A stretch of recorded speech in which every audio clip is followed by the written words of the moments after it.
Assalamualaikum warahmatullahi wabarakatuh. Halo teman-teman, selamat datang di channel Kebobos. Dengan saya di sini Egit Baradika sebagai instruktur pada video ini.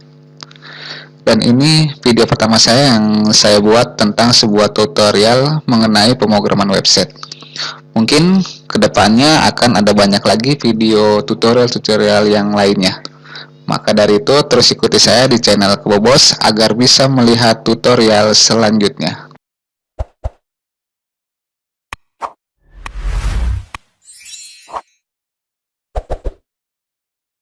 Oke teman-teman, untuk video kali ini saya akan membahas tentang HTML. Saya akan sedikit cerita dari pengertian, sejarah, dan kegunaan HTML. Apa sih itu HTML? Mungkin pertanyaan inilah yang terbesit pada benak teman-teman yang baru saja memulai memasuki ke dalam dunia web programming. HTML sendiri itu merupakan bahasa pemrograman dasar yang wajib dikuasai bagi seorang web developer. Karena HTML merupakan unsur dasar dari pembangunan sebuah website.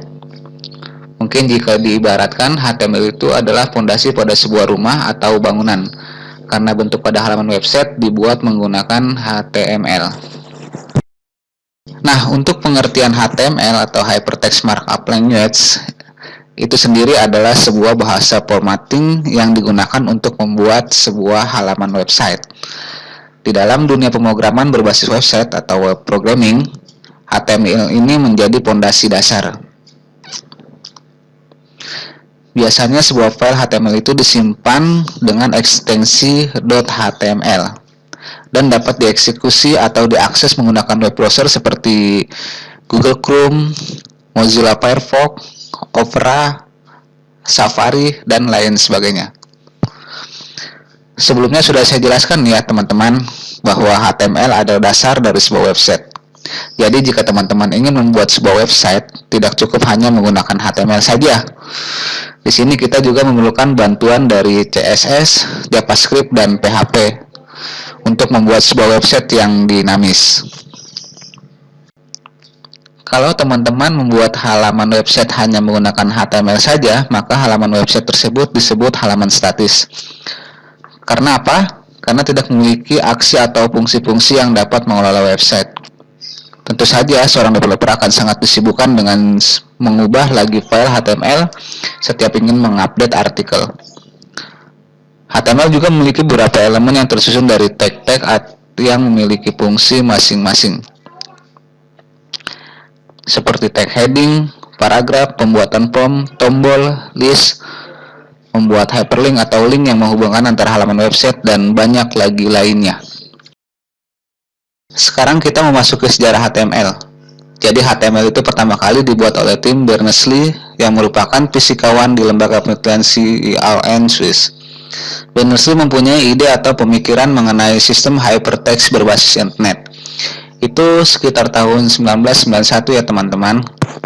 Tim merilis versi HTML pertama yang di dalamnya terdalam sekitar 18 tag.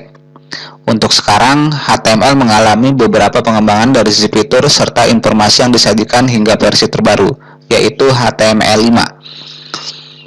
Setiap tahunnya, bahasa ini mempunyai tingkat popularitas yang cukup tinggi sehingga dijadikan sebagai web standar resmi di dunia pemrograman.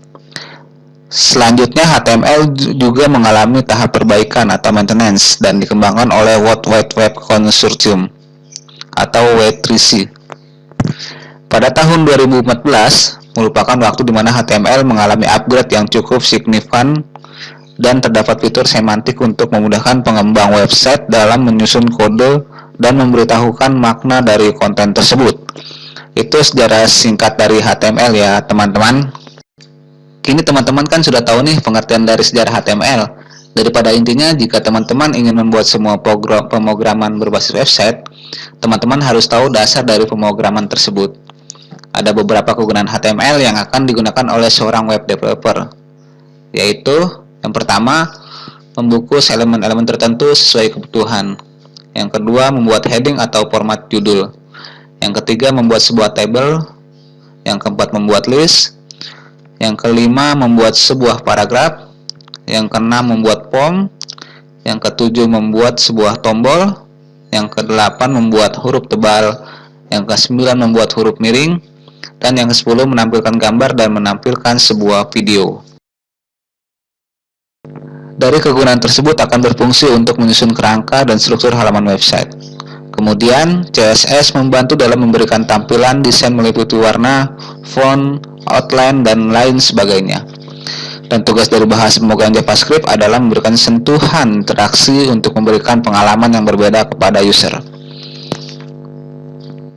Dari HTML, selain dari kegunaannya, itu juga mempunyai beberapa macam kerangka inti yang membentuk struktur bahasa markup mulai dari teks, elemen, dan atribut. Nah, ini berikut beberapa jenis tag yang akan sering teman-teman jumpai di web programming. Ini jenis tag berserta fungsinya ya teman-teman. Ini hal dasar yang teman-teman harus tahu jika ingin membuat sebuah halaman website. Baik, kira-kira seperti itu ya teman-teman dari pengertian, sejarah, dan kegunaan HTML.